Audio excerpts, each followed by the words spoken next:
Assalamualaikum warahmatullahi wabarakatuh. Waalaikumsalam warahmatullahi wabarakatuh. Selamat malam, sugeng dalu, salam sejahtera untuk kita semua. Yang terhormat pada Bapak Sokeh sebagai pemateri dan pengasuh acara Ngolah Pikir ini, dan kepada para hadirin baik yang hadir di tempat di sekretariat Tri Anugrah Gemilang sebagai pusat terapi energi dan pusat aktivasi intuisi. Terima kasih kepada seluruh peserta yang telah meluangkan waktu yang hadir dalam acara Zoom kali ini dan juga yang hadir di TikTok. Semoga kita semua selalu diberikan kesehatan, keberkahan, dan kelapangan hati untuk menerima ilmu dan hikmah pada materi yang akan dibawakan pada malam ini. Nah, pada kesempatan yang berbahagia ini kita akan mendapatkan materi dan mendalami tema rahasia rezeki, menata hati menggapai ridho ilahi. Nah, dalam tema ini kita akan diajak untuk menelusuri dan memahami makna sejati dari rezeki. Bukan hanya dalam dalam bentuk materi, tapi juga bagaimana kita bisa mendekatkan diri kepada Allah dan mencapai ridho ilahi melalui hati yang bersih dan yang tulus. Nah, pada sesi malam ini acara yang akan dipandu oleh Bapak Muhammad Sokeh diselenggarakan oleh Tribina Anugrah ya, sebagai pelaksana aktivasi intuisi dan pusat terapi energi. Juga diselenggarakan juga oleh pesantren entrepreneur dan pesantren Lasya gratis bersama cairan ajaib Neospray, juga keripik embote cap ikan paus. Nah, dalam kesempatan ini rangkaian acaranya adalah nanti pembukaan, kedua pemaparan materi yang akan disampaikan oleh Bapak Muhammad Sokeh dengan tema rahasia rezeki dan bagaimana menata hati untuk mencapai ridho ilahi. Dilanjutkan sesi meditasi yang tadi disampaikan oleh Bapak Muhammad Sokeh. Meditasinya nanti adalah meditasi kesembuhan,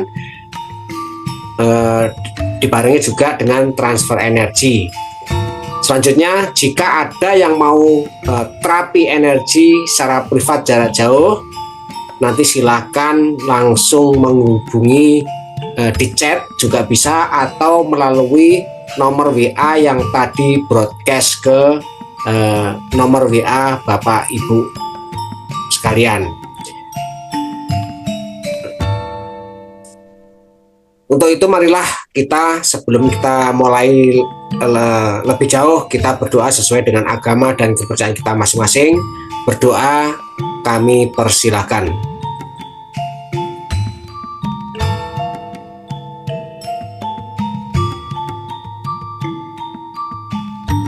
Selesai.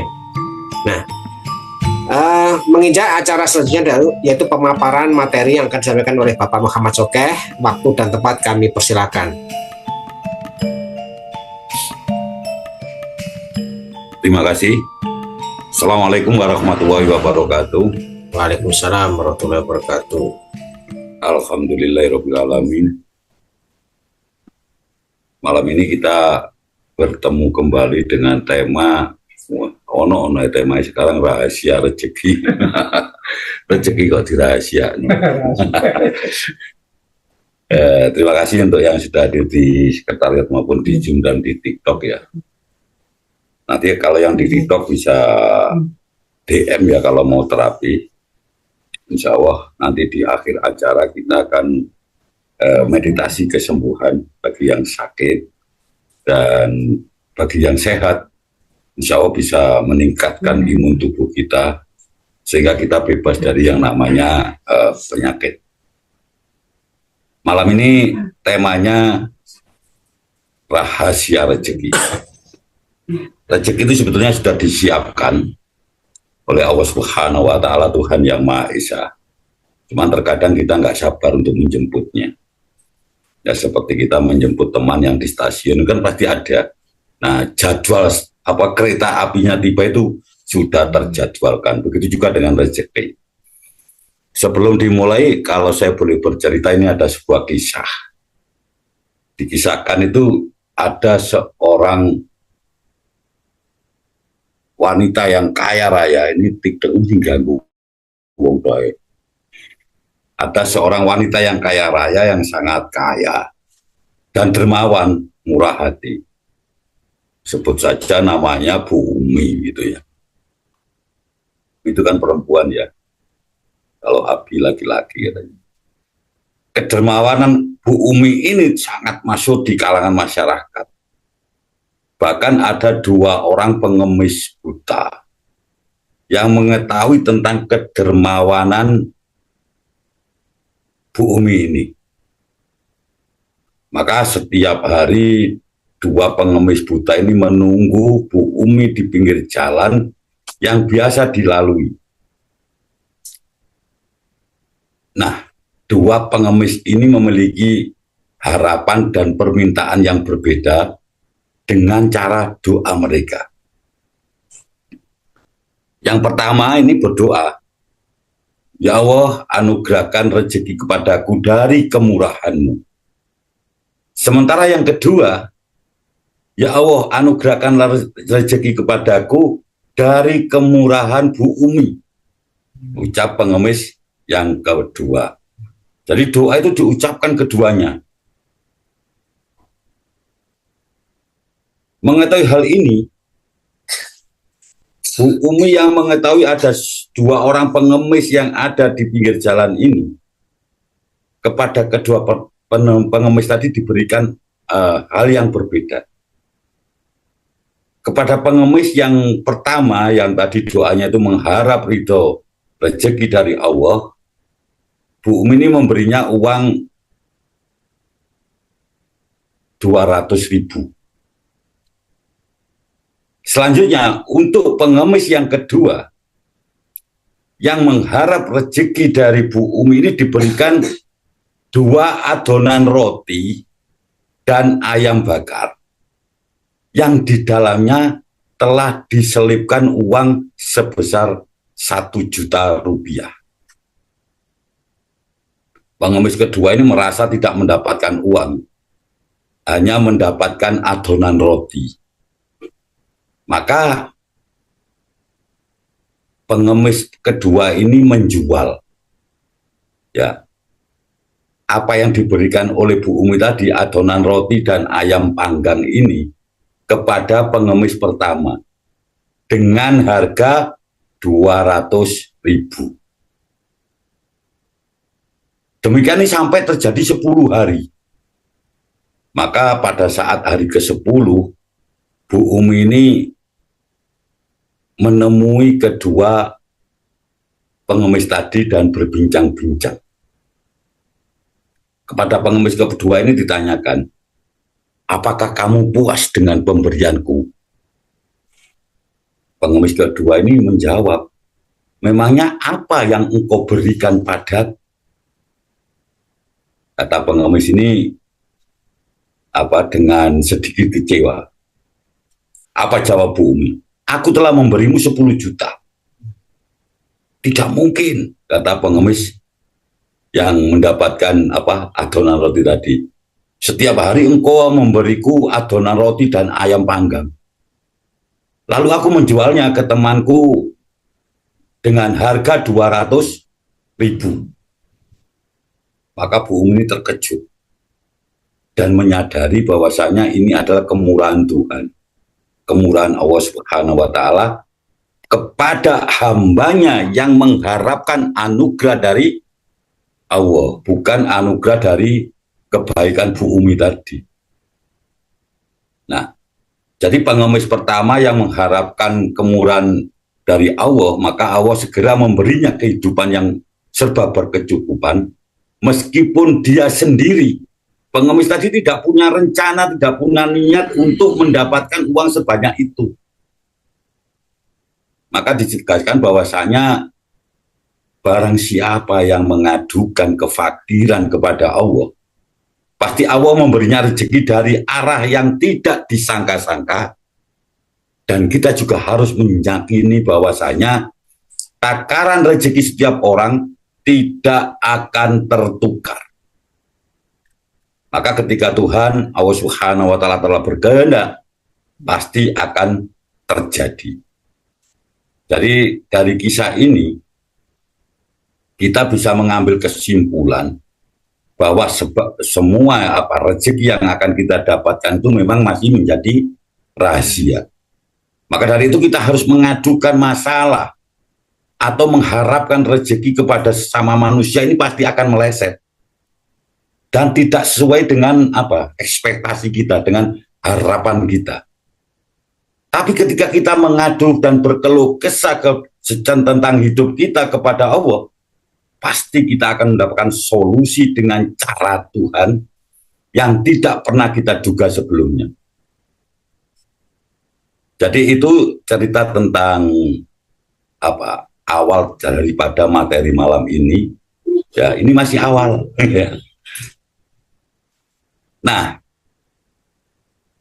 kalau kita sebagai masyarakat Nusantara, terutama kita yang hidup di tanah Jawa ini, ada keyakinan bahwa rezeki ini dipengaruhi oleh faktor-faktor spiritual. Seperti ridho dari Tuhan, seperti hubungan manusia dengan alam, dan juga hubungan manusia dengan manusia lainnya.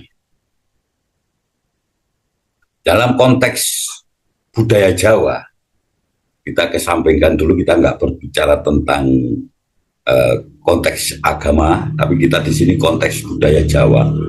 Bahwasanya rezeki ini dipandang sebagai hasil dari keselarasan antara manusia dengan alam semesta dan adanya kekuatan di balik kekuatan fisika yang mengatur tentang kehidupan.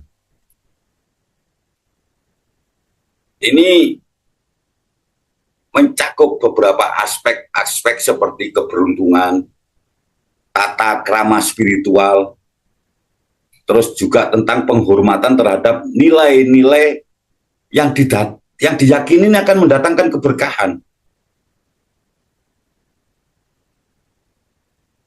Beberapa faktor yang mungkin mempengaruhi perolehan rezeki menurut pandangan ini, termasuk terhadap nilai-nilai moral, maka perlu untuk menjaga keseimbangan spiritualitas kita dan koneksi yang mendalam dengan alam dan makhluk hidup lainnya. Bahkan ada meditasi yang kita itu setiap hari harus memberikan berusaha untuk selalu memberikan makan kepada burung, kepada ikan, kepada ini untuk menarik. Jadi untuk mendapatkan rezeki, kalau di dalam budaya Jawa, ya, dan rezeki yang lancar serta berkah, bukan hanya soal ketika kita kerja keras secara fisik, tetapi juga tentang keselarasan, harmoni dan keselarasan hidup kita dengan alam semesta ini, dengan spiritual kita terhadap Tuhan, dan juga dengan bagaimana kita bisa mengendalikan emosi kita.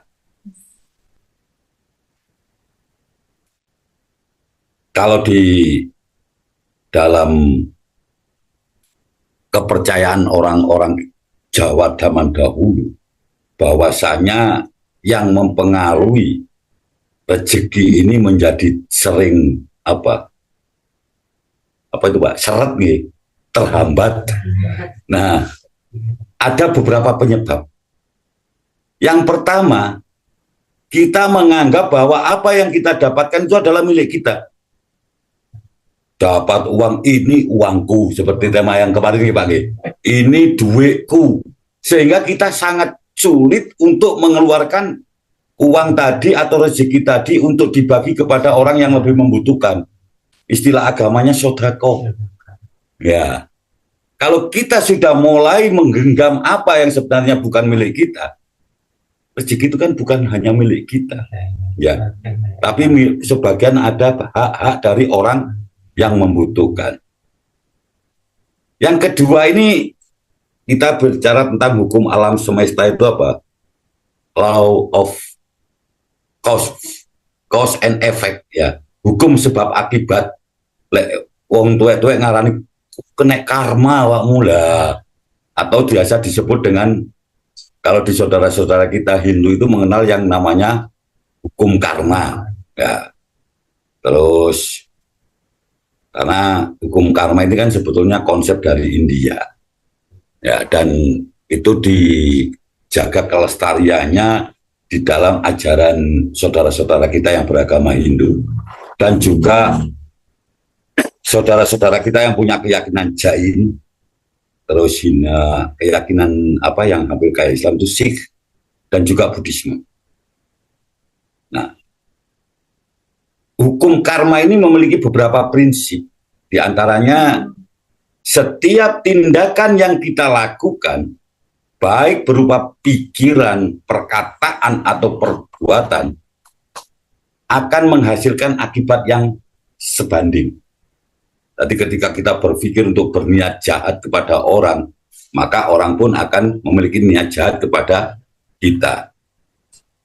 Apabila kita memiliki penilaian yang bagus terhadap orang lain, maka orang lain juga akan menilai kita juga baik. Jadi perbuatan baik ini akan mendatangkan akibat baik, dan sebaliknya perbuatan yang jahat akan berakibat buruk kepada kita. Dan perbuatan-perbuatan ini, hukum-hukum sebab akibat ini akan senantiasa menuntun kita untuk bertanggung jawab atas tindakan yang telah kita lakukan, dan harus kita belajar untuk menghindari perbuatan yang merugikan. Karma ini bersifat universal dan berlaku untuk semua orang. Kalau di dalam agama kita, Islam ini memiliki cara pandang bahwasanya hukum karma ini adalah disepakati oleh para ulama. Jika tingkah laku buruk akan mengakibatkan keburukan juga. Ini adalah kesepakatan para ulama. Jadi kita harus selalu menjaga, dan apabila kita telah berbuat salah, sesegera mungkin kita itu mentaubatinya, segera bertaubat seperti itu. Yang kedua, ini adalah kurangnya keseimbangan spiritual. Jadi, nah kayak kula ngene gak imbang, tadi kudu ngombe.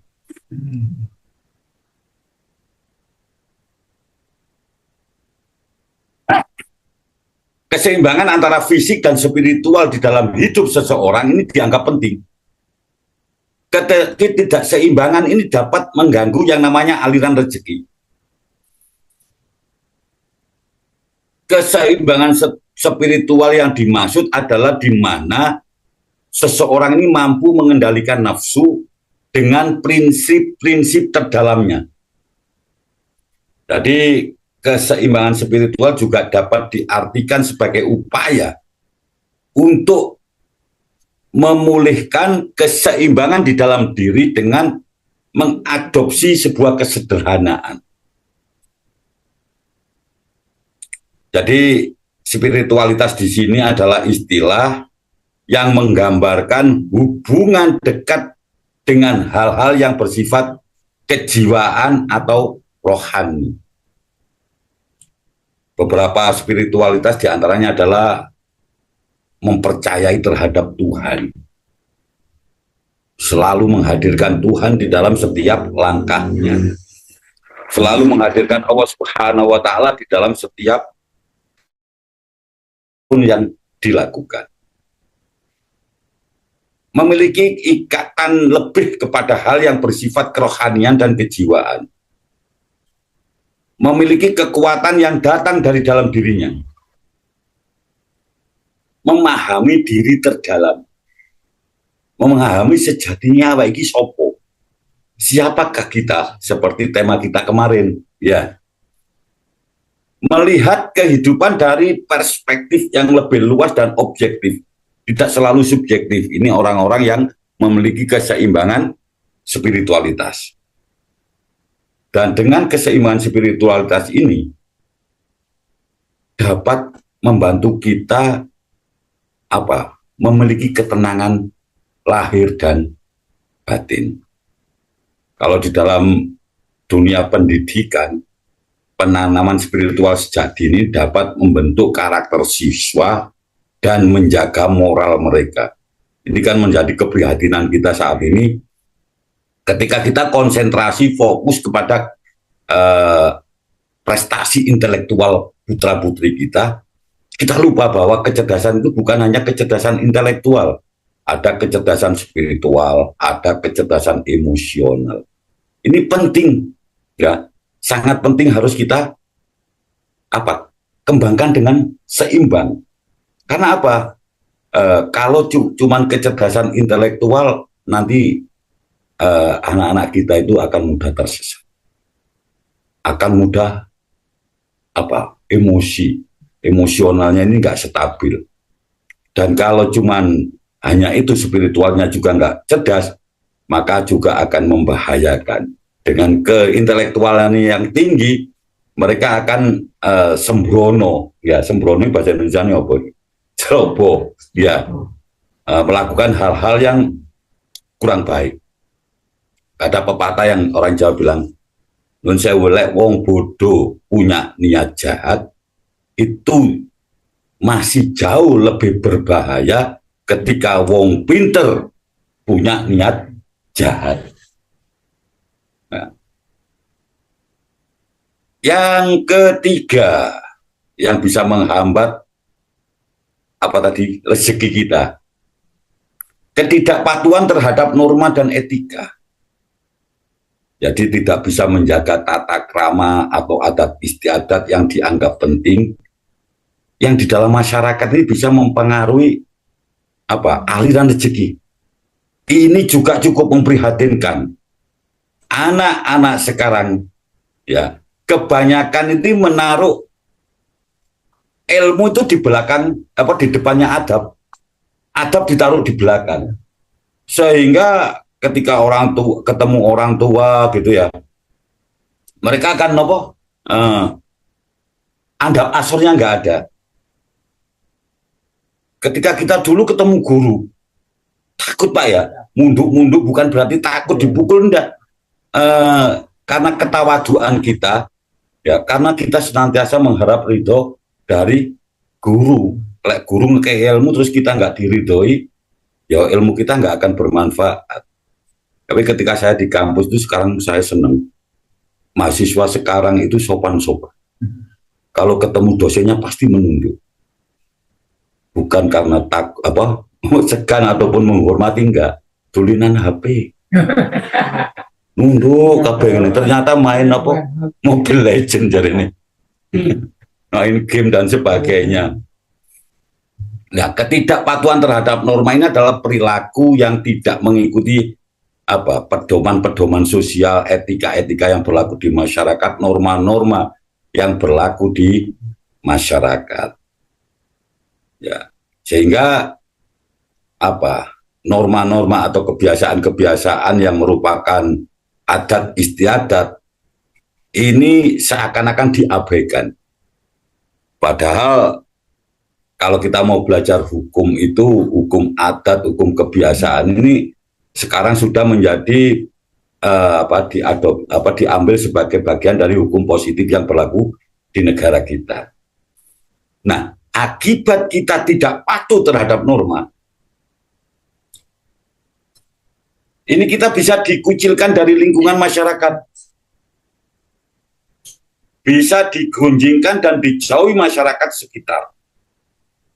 Terus kita juga mendapat sanksi sosial berupa cemoohan dari masyarakat, mendapatkan teguran dari lingkungan. Dan masih banyak sekali ya. Inilah yang akhirnya menghambat jalan masuknya rezeki kita.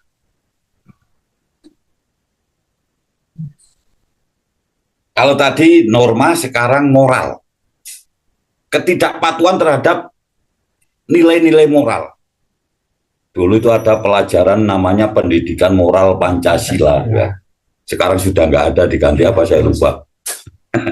Sekarang diganti apa Pak? Pendidikan kewarganegaraan. Oh, putihnya sih lapal. Jadi tindakan-tindakan yang bertentangan dengan nilai-nilai moral yang dihormati di dalam masyarakat. Ini menyebabkan menjadi rezeki kita terlambat. Jadi apa sih Pak ketidakpatuhan terhadap nilai-nilai moral itu apa? Lintang. Kok bawa air, bawa apa sokai itu? Adalah sebuah perilaku yang tidak sesuai dengan prinsip atau standar yang menentukan apa yang baik dan atau yang apa yang salah. Ini bukan hanya dialami oleh orang-orang yang tidak berpendidikan nun sewu ya, untuk memahami nilai moral, nilai nilai-nilai kebajikan yang ada di masyarakat.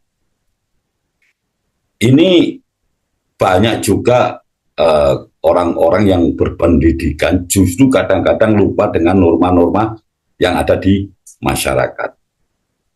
Beberapa contoh nilai moral yang selama ini kita yakini adalah satu, kejujuran, terus keadilan, toleransi, kebaikan hati, dan tanggung jawab.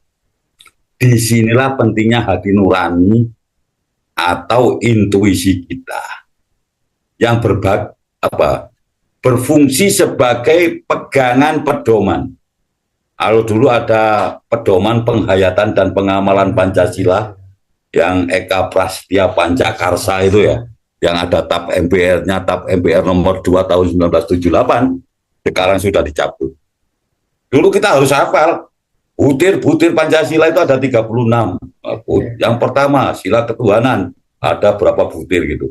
Sekarang enggak ada itu. Ketidakseimbangan dalam berinteraksi dengan alam. Jadi kita membuat hubungan yang buruk dengan alam atau lingkungan sekitar ini dapat juga mempengaruhi rezeki kita. Apa sih yang dapat kita lakukan agar kita bisa menyelaraskan diri dengan alam? Ya, kita dapat mempertahankan pandangan yang positif terhadap alam.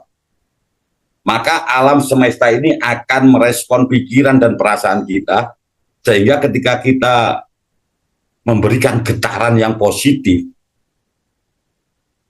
maka getaran ini akan meningkat dan terhubung dengan energi alam semesta yang sangat kuat. Kita juga bisa menyelaraskan energi dengan tujuan yang melalui terhadap proses untuk mencapai tujuan kita. Kalau kita belajar untuk menyelaraskan alam itu sebetulnya sangat mudah. Yang penting kita tidak merusak alam di sekitar kita. Maka alam pun tidak akan merusak kehidupan kita. Lek mboten percaya coba Gunung Wuring ini kayu ini dibubabati kabeh. Jamin Oma View Casablanca Kedung Kandang dilipas kalau banjir. Nah, jadi itu beberapa tentang yang mempengaruhi aliran rezeki kita. Yang selanjutnya, kurangnya rasa mampu memberikan penghargaan. Jadi kadang-kadang kita itu tidak menghargai atau kurang mensyukuri terhadap rezeki yang sudah kita terima. Kita dapat menghalangi aliran rezeki kita dengan tidak bersyukur. Bahkan Allah Subhanahu wa taala sampun dawuh bahwasanya apabila kita bersyukur maka nikmat kita akan dilipat gandakan. Tetapi kalau kita kufur maka azab Allah sangat pedih. Ya. Terus gangguan energi negatif. Nah, ini penting. Kita ini manusia memiliki medan energi yang namanya aura. Nah, medan energi kita negatif, maka ini bisa mempengaruhi aliran rezeki kita. Nah, dari pandangan ini mencerminkan bahwa keyakinan bahwa rezeki tidak hanya tergantung pada usaha fisik semata, tetapi juga sangat dipengaruhi oleh kondisi spiritual, moral, dan hubungan kita dengan alam semesta, dan juga kepastian kita, rasa syukur kita kepada Tuhan Yang Maha Esa. Nah, tadi kalau gangguan energi negatif itu tanda-tandanya banyak ya. Kita merasa lelah tanpa sebab, mudah sakit, mudah stres, gampang iri hati, suka menunjukkan sikap yang membuat orang lain ini merasa canggung, merasa tertekan, ya, membuat orang lain ketika berhadapan dengan kita itu tegang. Nah, maka untuk dapat menghilangkan energi negatif, kita dapat melakukan beberapa. Yang pertama, kita bisa berhati-hati dalam berbicara. Terus jangan mudah mengeluh. Berhenti mengeluh. Kalaupun kita harus mengeluh, maka mengeluhlah pada yang membuat hidup kita, yang membuat masalah. Yang membuat masalah manusianya, Bu. Dan selektif dalam memilih pergaulan ini sering saya katakan ini. Marono, gimana Pak? Apa harus dihindari? Nggak tanya nih, biasa ini, tajam saya. Menerapkan pola hidup sehat itu penting, kudu sing gelek rokokan. Kan olah nafas itu. Jadi mengisi hal-hal dengan positif dan sukacita. Nah, yang terpenting kita harus membuat medan energi kita itu menjadi selalu positif. Jangan sampai medan energi kita itu negatif. Nah, medan energi yang di sini yang kita maksud adalah aura. Manusia itu pada hakikatnya kan diselubungi oleh energi atau medan energi yang biasa disebut dengan aura. Agar rezeki kita semakin lancar dan kita bisa terhindar dari hambatan-hambatan yang bisa menghambat aliran rezeki, kita bisa melakukan dengan cara belajar meditasi aura. Nah, meditasi aura, generatornya aura itu namanya cakra. Maka kita harus melakukan yang namanya meditasi cakra. Nah, dan di sini meditasi perlu saya jelaskan bahwa ini meditasi ini sifatnya universal, tidak terhubung atau dengan keyakinan tertentu. Semua orang boleh melakukan meditasi, semua orang bisa melakukan meditasi, semua orang bisa mendapatkan manfaat dari meditasi. Ya. Jadi itu mungkin yang bisa saya sampaikan tentang apa saja yang menghambat rezeki, ya, menghambat jalannya rezeki, dan termasuk cerita di awal tadi tentang dua pengemis buta tadi. Nah, itu menggambarkan bahwa rezeki manusia itu tidak akan pernah tertukar. Tergantung bagaimana niat kita untuk mendapatkannya. Ya Allah, muga-muga kula angsal pekerjaan yang bisa mendatangkan rezeki. Niku nggih donga salah. Ya Allah, panjenengan paringi rezeki kula nggih melalui pekerjaan yang merupakan ridhone panjenengan, gitu, selalu mengharapkan ridhone Gusti Allah. Ya Allah, muga-muga kita sing kei duwe kula damel nyaur utang itu mboten angsal. Ya, mosok mari ya Allah terus balik nang menungso meneh. Ya Allah, panjenengan paringi yatra kula sing kuwat. Gak usah basa-basi nang pangeran. Oh, ya Allah, berikan saya kesuksesan. Sukses dadi opo kan gitu. Nah, soalnya wong jahat gitu nggih Pak. Ya, wong apik gitu ngomong. Wong jahat ya ono manfaate, wong apik nggih enten manfaate. Ya, contohnya penyakit itu nggih enten manfaate kanggo dokter, kanggo wong farmasi bermanfaat. Ya. Terus mun sewu maling niku manfaat. Mboten ten maling, mboten ten polisi. Nah, polisi kan wong dadi polisi wis nganggur kabeh. Rokok niku nggih manfaat. Mboten ten rokok, mboten ten wong nyambet gawe pabrik rokok. Mboten enten petani tembakau. Cuma rezeki itu datangnya dari tidak disangka-sangka. Dari 10 pintu rezeki, yang 9 dari berniaga. Makanya kita berniaga yang benar. Jangan berniaga yang salah, tapi kaya dagang sing salah-salah mboten angsal ya. Kaya kate dagang pitik niku mboten angsal lek pitik tanggane. Ya.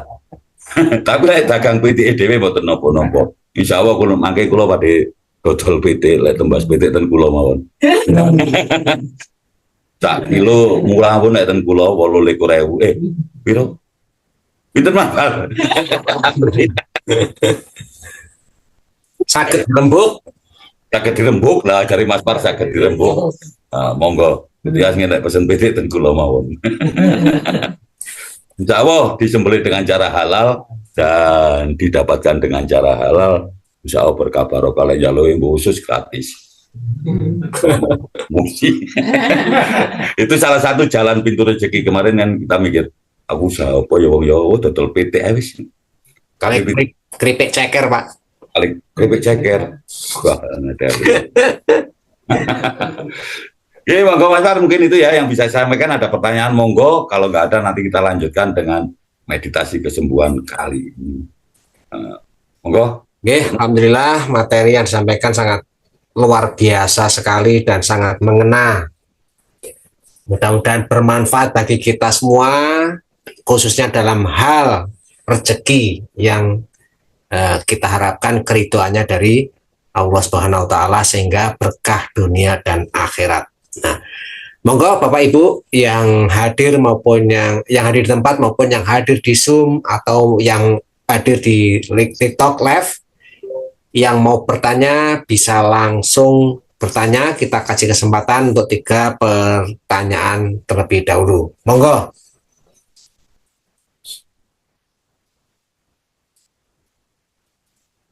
Silakan, yang di Zoom bisa langsung buka mic-nya. Yang di TikTok bisa DM, yang di tempat bisa angkat jari. Ini kalau usah takon lagi makan singkong.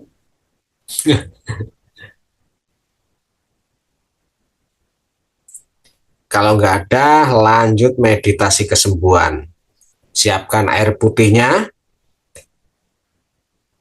Siapkan headset jika diperlukan, cari tempat duduk yang nyaman.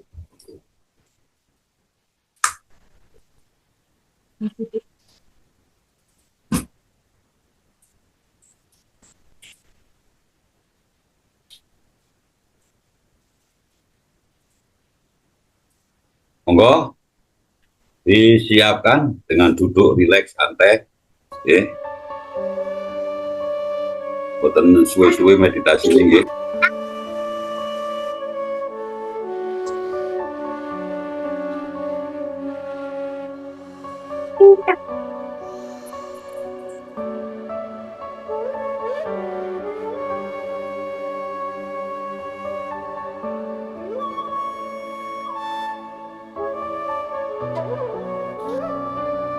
Monggo. Sampun siap sing detik sing ini Zoom. Insyaallah.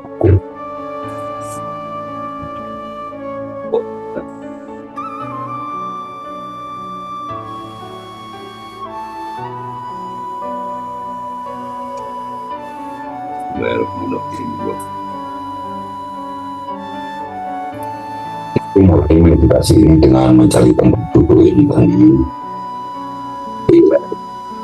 santai dan nyaman.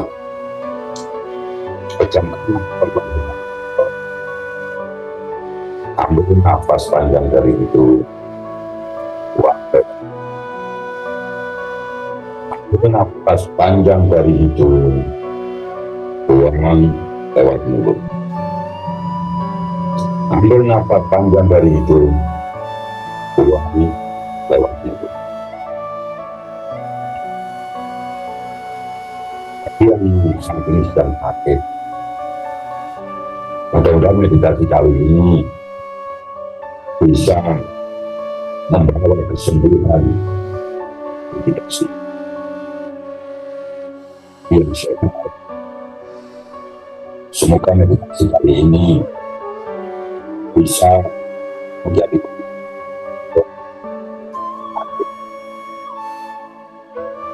yang dari Tuhan. Kesembuhan bukan hanya tentang tubuh,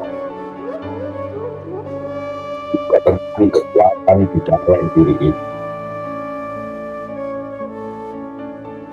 Setiap langkah usaha kita menuju kesembuhan adalah bukti bahwa kita dalam berjuang. Setiap hari adalah langkah kecil menuju kesembuhan yang besar. Ketika kita merasa lelah dan ingin putus asa, ingatlah, tujuan kita sudah semakin dekat. Kuatkan berikan, karena kesembuhan kita lebih dekat dari yang kita bayangkan. Tetaplah percaya yang ini membawa harapan baru untuk kesembuhan kita.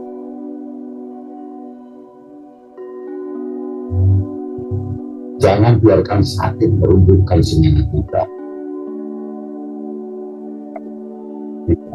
Apa yang berlaku kita soal kejinan menghindari.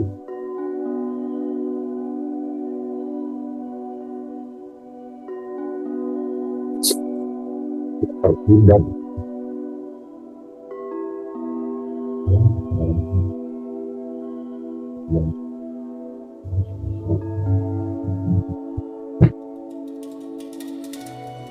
ambil nafas dari itu, dia sakit, tempelkan tangan kaki Anda atau tangan kiri Anda pada bagian titik yang merasakan sakit, dan bagi yang sakitnya tidak bisa dirasakan dalam satu titik, tempelkan tangan kanan Anda di dada sebelah kiri. Rasakan, saya akan transfer energi positif untuk membantu kesembuhan Anda. Ambil nafas panjang.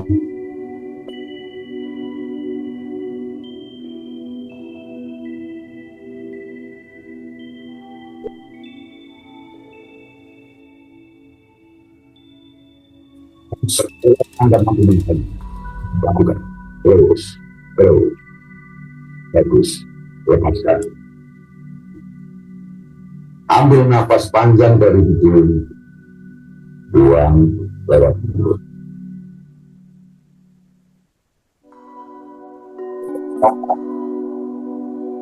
Sisi bawah. Setiap detik adalah pembuktian bahwa kita telah hidup dalam perjuangan kita.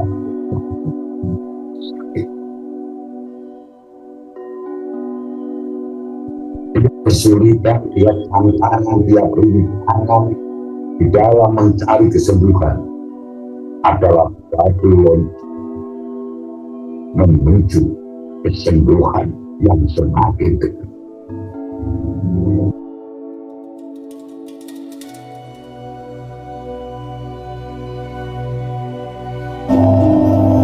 Tapi ingat,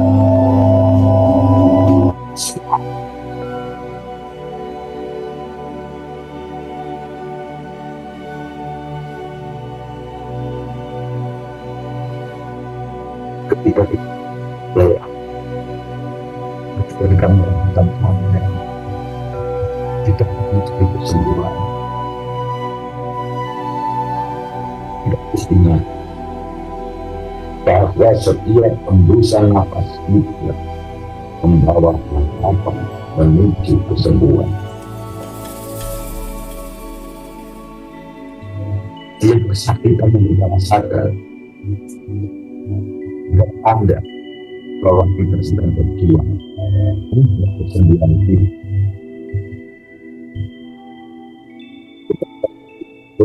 Ini menuju kesembuhan.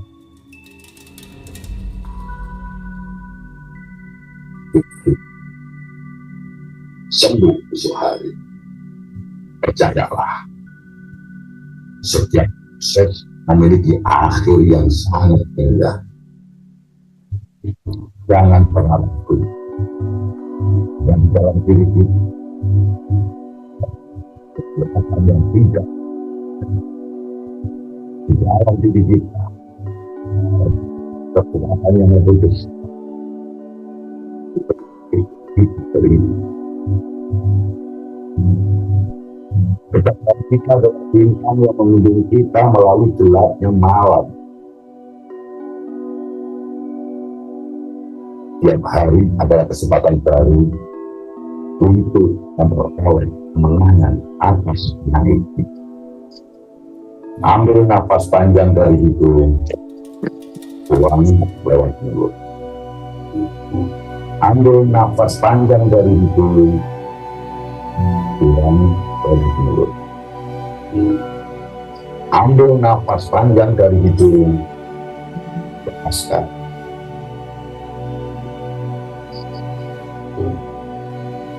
Kesembuhan tujuan akhir, tetapi kesembuhan adalah awal dari perjalanan dari kita. Dalam setiap hembusan nafas kita terdapat keajaiban menuju kesembuhan.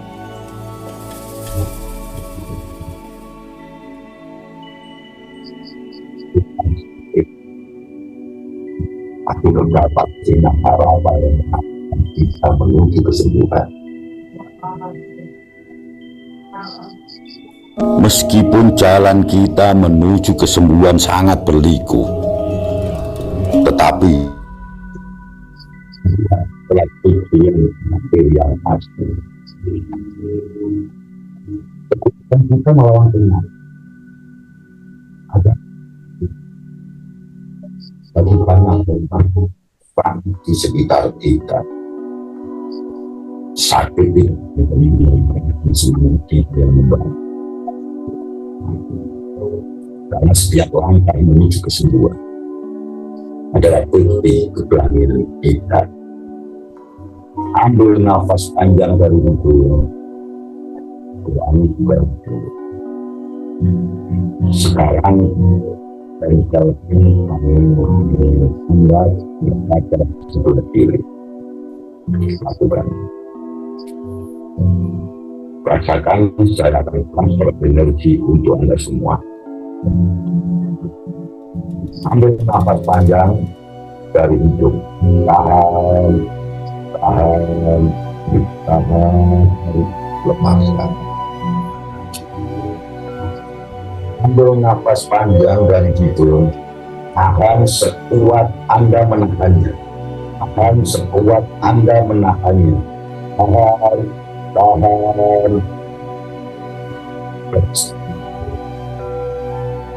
Ambil nafas panjang dari hidung, buang lewat mulut. Kembalikan sisi kanan pada posisi semula.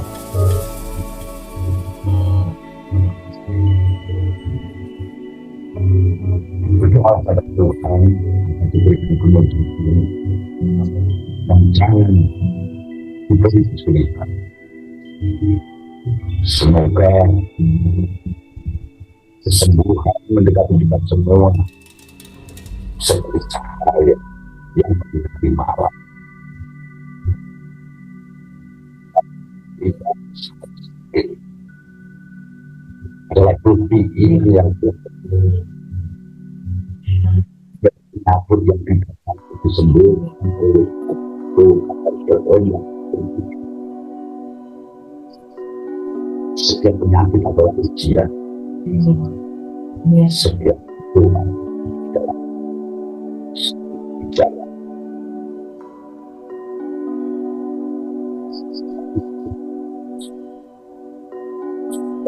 Sembuhan yang dia berikan Tuhan kepada kita.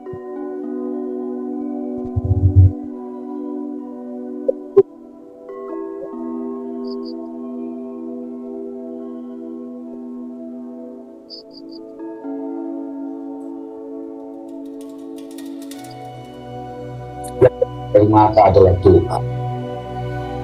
Setiap hembusan nafas adalah harap. Ingat, Tuhan tidak akan membebani hambanya melebihi kemampuannya. Setiap sakit adalah ujian.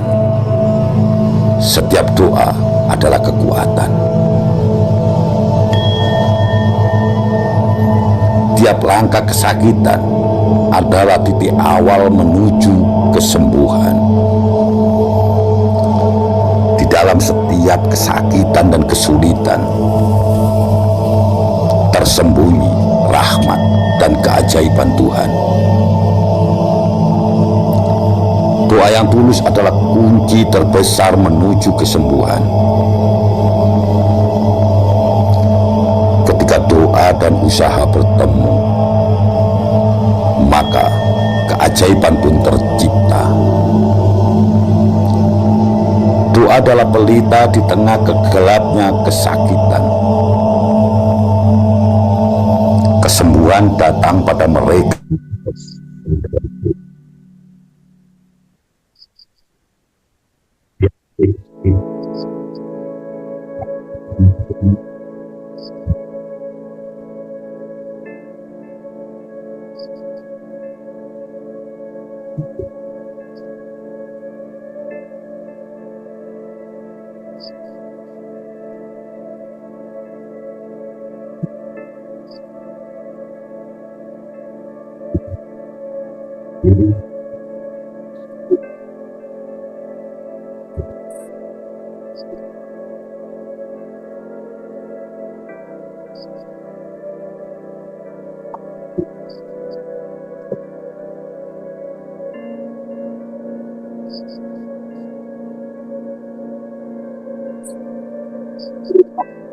dari itu.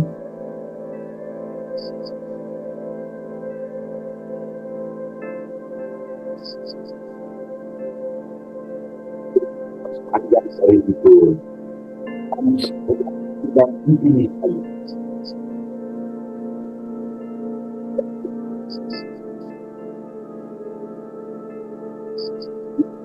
panjang dari itu.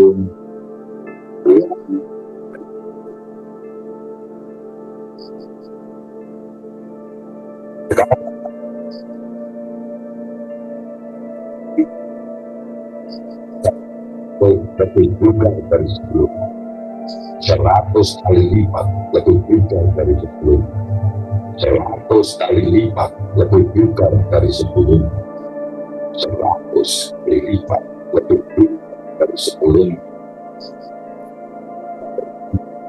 100 kali lipat lebih kurang dari sebelumnya, 100 kali lipat lebih kurang dari sebelumnya, 100 kali lipat lebih kurang dari sebelumnya. Rasa semangat kita semakin membara, 100 kali lipat lebih membara dari sebelumnya, 100 kali lipat lebih membara dari sebelumnya, 100 kali lipat lebih membara dari sebelumnya. Ambil nafas panjang dari hidung, buang lewat. Ambil nafas panjang dari hidung, buang lewat. Ambil nafas panjang dari hidung, lepaskan.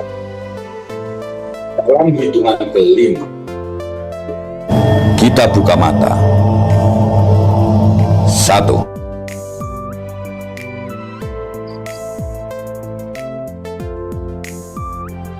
3.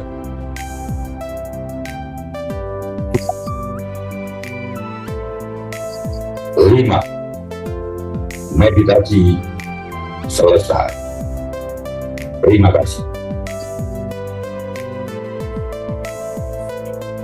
Ampun. Pun. Alhamdulillah selesai. Kalau ada yang mau terapi mungkin Oke, monggo. monggo bagi yang mau terapi.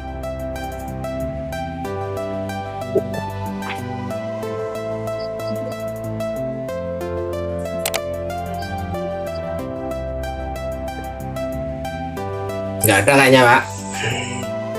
Dun. Kalau nggak ada, kita akhiri materi Zoom materi ngolah pikir malam ini. Semoga bermanfaat bagi kita semua. Lanjutkan nanti mungkin pertemuan yang akan datang adalah hari Minggu materinya nanti menyusul. Oke, cukup sekian. Wabillahi taufiq wal hidayah. Assalamualaikum warahmatullahi wabarakatuh. Waalaikumsalam.